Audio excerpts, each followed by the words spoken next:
សុស្ដីបងបងតោះថ្ងៃនេះគឺយើងចែករំលែកសក់បងស្រីគឺគាត់សក់ធម្មជាតិអញ្ចឹងគាត់មកទទួលសេវាកម្មបដូរពណ៌សក់អញ្ចឹងខ្ញុំជ្រើសរើសជាមួយនឹងកូដ 4.43 និង 4.45 ហើយបងអាចមើលវីដេអូនេះបានដោយសារយើងដាក់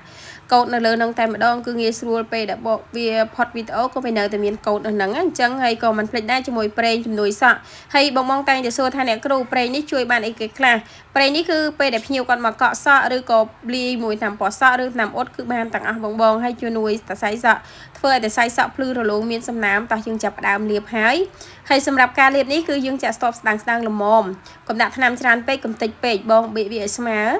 ហើយទុកគល់1 សង់ទីម៉ែត្រចេញពីស្បែកក្បាលបងអាចមើលបានអញ្ចឹងការលាបពណ៌សក់នេះសក់គាត់នេះគឺសរសៃរាងតូចចឹងខ្ញុំទុករយៈពេល20នាទីខ្ញុំធ្វើការឆែកគល់បងអាចមើលបានបន្ទាប់មកខ្ញុំធ្វើការឆែកគល់ឆែកឲ្យខ្ញុំទុកទៅ10នាទីខ្ញុំធ្វើការលាងតែម្ដងមកបងឃើញទេអញ្ចឹងការលាបទឹកថ្នាំអត់ឲ្យដប់ទេហើយលាបមិនបាច់ដាក់ពពកច្រើនពេកទេបងលាបវាសិតធ្វើមិនឲ្យតែសប់ទៅចេញមកស្មើស្អាតទៅសម្រាប់ថ្នាំពណ៌សក់ហ្នឹងណាហើយលាបអញ្ចឹងបងតែនិយាយឆ្ងល់ថាអ្នកគ្រូខ្ញុំឃើញអ្នកគ្រូផុសហ្នឹងតែអ្នកគ្រូតឡើងអត់ភាគច្រើនខ្ញុំអត់សូវតឡើងទេបងគឺខ្ញុំលាបយកតែម្ដងដោយសារភ្ញៀវគាត់ចង់បានពណ៌បែបកម្ៅដែរគាត់អត់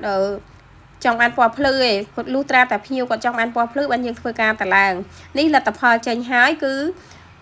សុកាឡាបែកក្រហមបែកស្បែកតិចបងគឺស្អាតខ្លាំងមែនតែនសម្រាប់ពណ៌នេះគឺលើកមកបងបើចាំងថ្ងៃអីគឺស្អាតខ្លាំងមែនតែនអញ្ចឹងសម្រាប់បងដែលចង់យកថ្នាំពណ៌សក់ដែលលាបឲ្យភ្លឺរលោងសរសៃសក់មានសំណើមបងអាចធ្វើការកម្មង់បានយើងមានទាំងបោះដុំលក់រាយហើយសម្រាប់បងដែលគាត់ចង់បានវីដេអូអីថ្មីបងចាំជួយ share វីដេអូម្នាក់មួយទៅយើងនឹងធ្វើការចេញវីដេអូថ្មីចែករំលែកទៅដល់បងទៀតអរគុណច្រើនអបចិត្ត